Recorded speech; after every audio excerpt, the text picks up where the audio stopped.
And Rob, thank you so much for your time. We want to have 10 minutes with you picking your brains because there's a new social housing innovation fund that I know you have digested. I've had a look through this, but you've digested it with your fantastic research mind with regards to decoupling what it is and what is on offer.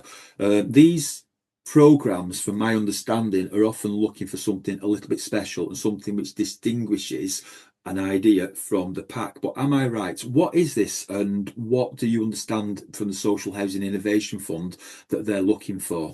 Okay, thanks, Jay. I think you're right. I mean, we're all aware of the need to include our tenants, our customers, Mhm. in the delivery of our services because we know they're not as good as they could be, and we want Yeah, to improve them. So it's this is about getting the information that's really right. Yeah. needed and doing it in a constructive way, bringing our customers on board with us. What this call isn't is just a means to fund what you should already be doing. This is about innovation. It's about Is the clue in the innovation part of the title? it clues very much in the innovation part of the title Love it. because this is about looking for the additional. It's Mhm. about adding value to what you're already doing.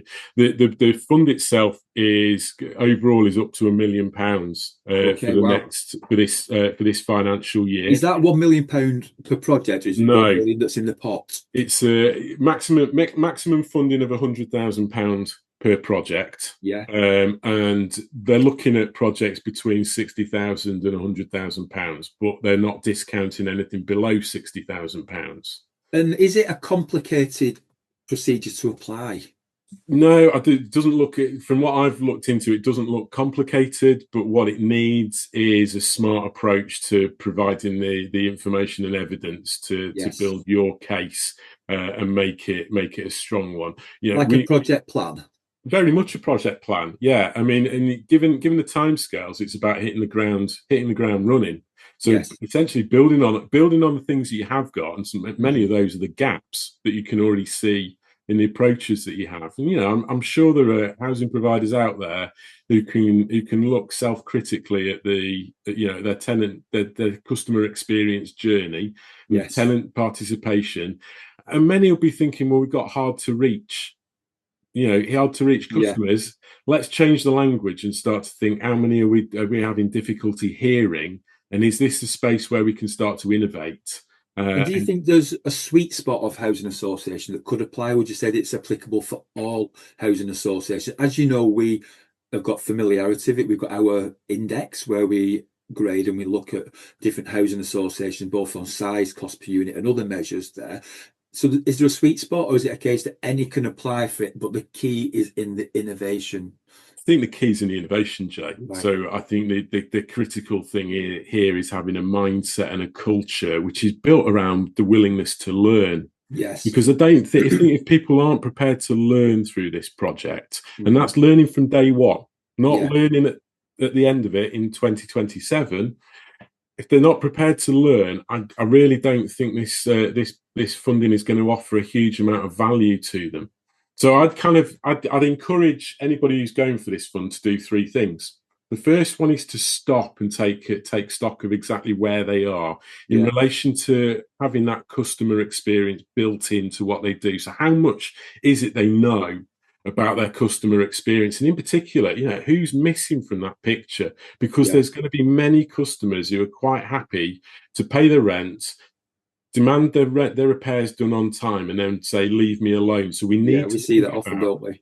but we need to know their experience because Yeah. the quiet ones are often the most important ones in finding the details that make the really big changes in terms of service delivery. Now, as we know, not every housing association has got that granular clarity on their customer makeup, and in some cases, that is incredibly vague, just because they've been so busy doing other things. So, would this innovation call be more favourable to those who've got stronger customer insights, or would it enable those who've not got a stronger customer insight to factor in a preambles or an initial stage or phase of granular clarity on customers or seeking that out?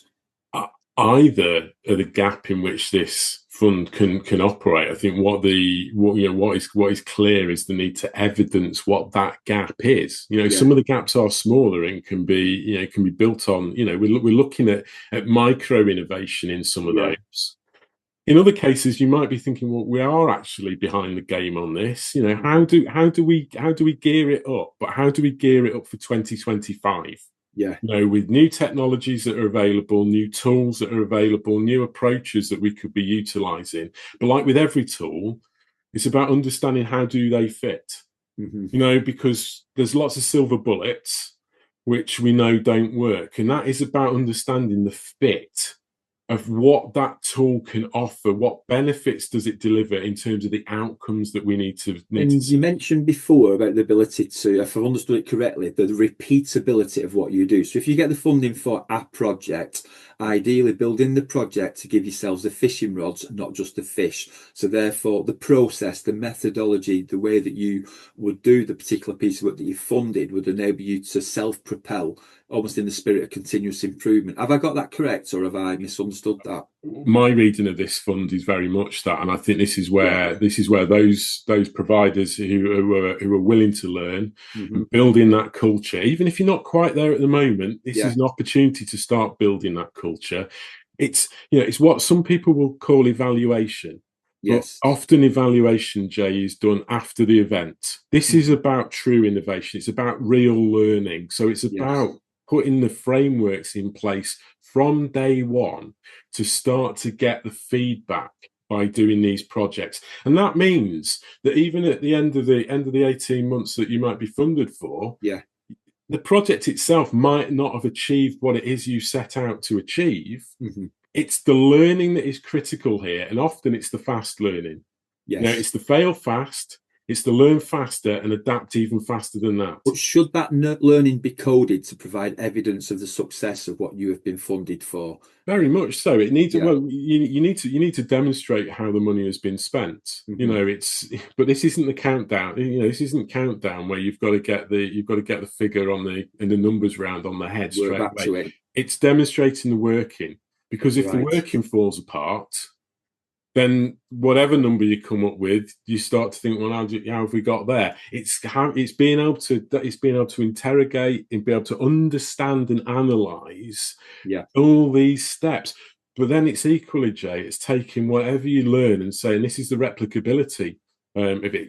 You can understand how to put those frameworks in place, but at the same time, the learning can be embedded somewhere else in the business. It's like all the discoveries that have been made in the world that have been really useful to us, like microwave ovens, like non-stick frying pans, like Velcro. They weren't the primary purpose. The primary purpose they were developed for isn't the thing we use it for now. Yes. The learning was the critical part here in developing something which has been post-it notes. That's the ones. And now that's down to that culture. It's down to spotting that opportunity, and that's my encouraging note in this. Yeah. So I'm listening to this. I'm thinking, right, okay, we've got an idea here. We've got a hypothesis, and for that idea, and think that could land. We're interested in going for it. When is the funding call available till? The call opened on the 27th of October, so it's already live. It's in flight. Applications close on the 9th of January. So we've got plenty of time, but we have to some extent. But Christmas is in the way, and I'm not sure how much work will get done that first week coming back. So I think it's about acting now. There is, you can bid on your own. You can bid as part of a consortium. What will be brilliant in this, and to some extent, will be some collaborative work. But having said that, looking at the funding size, it might not encourage collaboration. What would be lovely is if we could get some of the successful successful Yeah. fundees to come together and all start to learn, because the sharing of those learning lessons would be It's absolutely interesting. Yeah. fantastic. I think what I find would be lovely would be if you also have the overview of a portfolio of the projects that a group are doing, so you can see the adjoinments and you can see where they link in. So, okay, so there's time to get a good application Yeah. in. I take it if anybody listening to this is keen to see about putting in an application, both for the feasibility first of all, but then perhaps for progressing through that. If they needed to know more, they're curious, they want that curious coffee, Rob, they can contact you, they can contact me, certainly, but I would ultimately defer them to your good self in terms of why they can put in an application which hopefully is got success baked into it. We'll put the QR codes on the screen, Jay. If people Okay, want to brilliant. contact us, they can get in, they can do so, or they click the links in any of the places the video has been posted, and they can book in a brew. That's the way that you and I both start with anybody.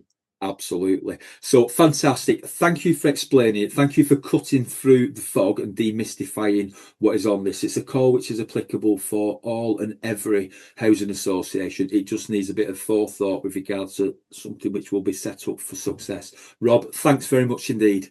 Thanks, Jay. Thanks a lot. Cheers.